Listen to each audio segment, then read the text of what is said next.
ঠিক আছে বাই, তুমি বাসায় চলে যাও তাহলে। আচ্ছা ঠিক আছে, আমি বাসায় চলে যাব। আর এই নাও, এই আটাটা তোমার মা আমাকে দিয়েছিল। ও আচ্ছা, মা দিয়েছে। আচ্ছা ঠিক আছে বেবি। হ্যাঁ, তোমার মা দিতে বলছে জন্যই তো দিলাম। আচ্ছা ঠিক আছে, বাই। আচ্ছা বাই। ঠিক আছে, যাও। হ্যাঁ,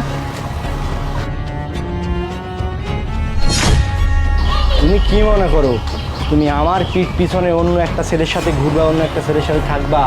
তা তো হবে না। আজকে আমি তোমার পিছনে আটা দিয়ে দিছি। তোমার মা তো আমাকে আটাইতে বলেনি, এটা তোমাকে আমি মিথ্যে কথা বলেছি। তোমার মায়ের নাম্বার ইয়াই তো আমার কাছে নেই। পাগল হয়েছো? আমি আজকে আটা সূত্র ধরে আমি তোমার পেছনে পেছনে যাব, দেখবো তুমি কোথায় যাও, কার সাথে দেখা করো। আজকে তোমার খবর আছে।